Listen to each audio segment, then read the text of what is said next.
Hello and welcome to Moving Communities. Moving Communities is the monitoring evaluation process for the National Leisure Recovery Fund in England. And today I'm joined by Mike, who's going to explain LeisureNet's role in the National Leisure Recovery Fund. So, morning Mike, how are you today? Morning Dave, very good. Had my early morning cold water dip again, so I'm buzzing. Excellent. What's the temperature at the moment? Water temperature is about 5.9. Okay. Air temperature was a balmy 10 or 12 today. That's brilliant. So, because you're not doing this in a wetsuit, is it? This is just you in your Speedos, yeah? All right. Yes. Yeah. Luckily for the locals. Brilliant. All right. Now we've got that out of the way. Let's get on with what we're here for. Mike, just give us an overview. Who you are, what you're doing, who you do it for. Yeah, sure. Mike Hill. I'm co-director with yourself of LeisureNet Solutions. Been in the sector for too many years. First job was as a duty manager at Streatham Ice Rink back in the early 90s. And then worked my way through ice rinks, leisure pools, gyms. And my last role before setting up LeisureNet was getting the sports park at the University of East Anglia up and running. But obviously LeisureNet's now been going for, I think we had our 21st anniversary this year. So yeah, no, really enjoyed the time working in the sector. Brilliant. And one of the products that LeisureNet operated for Sport England was the National Benchmarking Service. The new service is very much related to that. So can you give us an overview of what NBS was and what it's become as a result of the National Leisure Recovery Fund? Yeah, sure. So NBS, National Benchmarking Service, was is a Sport England product. Been around for about 15 years now. And they put it out as a contract for a company to manage it. And for the last, I think, 10, 12 years, that LeisureNet has been the lead contractor on that contract. So we run it on behalf of Sport England, but importantly, we don't do it by ourselves. We work in partnership with 4Global, who help us on the data side of things. With Simon Shibley at Sheffield Hallam, who works on gives us our academic rigor, and with Matt Associates, who are a consultancy very active working with local authorities in this sector. So they bring that knowledge of what's happening at that client-contractor interface. Yeah, and of course the NBS effectively has been repurposed to monitor and evaluate the National Leisure Recovery Fund. So NBS was always about collecting data in from leisure centres. The main relationships we had were with contractors who paid a fee to submit their sites through NBS. Quite often it is part of the specification, the contract that they had with the local authority, that they needed to do NBS perhaps once every 2 years. And there were two main elements to it. There was the data collection, which was by looking back and submitting your annual figures for the previous year. So it's very much retrospective, looking backwards. And that would be financial usage, participation data related to the size and mix of the facilities. And then the second part was what we called, that's what we call the efficiency. And then the effectiveness part was based around a 450 sample face-to-face customer survey that took part actually in the leisure centre. It was a great service, but the numbers taking it up were limited, partly because I think of the cost, partly because of the time and effort, but probably most of all, it's all about perceived value, isn't it? You know, people need to understand and get the value for it. So it's fair to say that I think NBS was ready for a revamp anyway. Yeah. No, absolutely. And we've kept hold of the principles of that, haven't we? Because National Leisure Recovery Fund will look at finance, income and expenditure, look at participation. It will look at the customer experience through an online survey. It will then obviously pick up the social value, as you mentioned, from Sheffield. And of course, bring in a sample from Quest from a facility quality management point of view. So it's a really, I suppose I'm describing it as NBS on steroids. The new product is going to be very, very strong. So tell us, Mike, why is the National Recovery Fund so important to the sports and leisure centres in England? I'd like to think of it on two levels. I mean, first of all, there's the money side. I mean, the money is actually going to be vital, you know, and it's about well, it was about keeping doors open. It's now about, to a certain extent, keeping them closed, but ready to open. So I think it will make a big difference. The money's going through local authorities and then being given out to their various operators. It's going to be absolutely vital in supporting the sector as we reopen. We often talk about the challenges of reopening because we're not going to be able, the centres aren't going to be able to reopen fully in terms of all their facilities, opening times, etc. So we know that's going to put some financial pressures on those businesses. And I think that the money that's coming through now, will be coming through over the next few weeks, is going to be vital to allow them to open in a very good and timely manner. I think the other thing is that it's a really good sign of the recognition that government has for the value of local leisure facilities.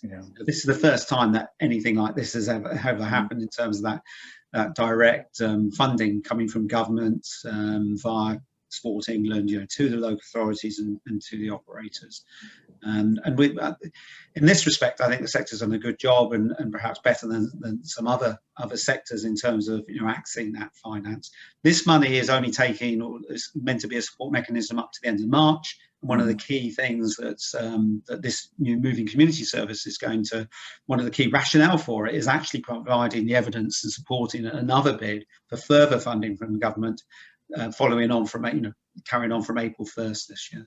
Yeah, and that is the most exciting bit. We've talked about the customer experience survey, for example, being the biggest that's ever been done, but the data, the insight, the intelligence that this is going to drive in order to inform any future funding and to raise our profile, I think is really important. So what's your desire for what are we going to do with the data and the insight? How do you get all help?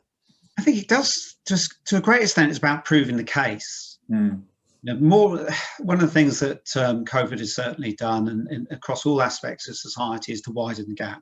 Whether it's education, employment, health, but in physical activity, we know that gap has widened even more between those people that can access open spaces to go out and independently exercise, or can afford a Peloton or something similar indoors, versus those people that can't, not just because of money, but because of where they live, the environment they live, of work and income pressures, all these sorts of things. But we know that local leisure centres, are disproportionately used by those more deprived parts of the community. And I think it's really going to refocus the sector on what we're providing and who we're providing it for and why we're providing it. And this is an amazing opportunity to gather data on a scale we've never done before, certainly something that MBS, we're probably going to reach 10, 15 times the number of local authorities and therefore leisure facilities through new moving communities compared to what we used to do with MBS. So that's an incredible amount of data, both around participation, income, expenditure. But I guess, coming from the research and the experiential side of things, I'm really excited about this national customer experience survey. I think we'll be getting minimum 50,000 sample. There's a good chance we may get up to 100,000. It's going to give us a complete picture of the customer experience across the leisure sector that we've never had before. And I think it's really interesting because, as you said, I think it's 1,200 leisure centres that will be doing it. So let's hope for more than 100,000.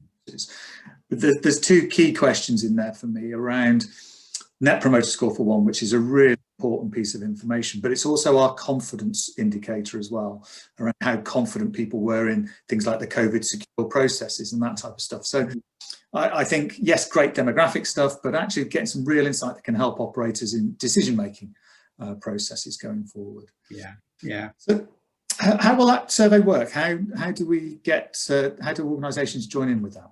Okay, so it's going to be an online, obviously, online survey. The survey is pretty much there. It's gone through quite a rigorous testing and check and challenge regime between ourselves and Sport England and other bodies.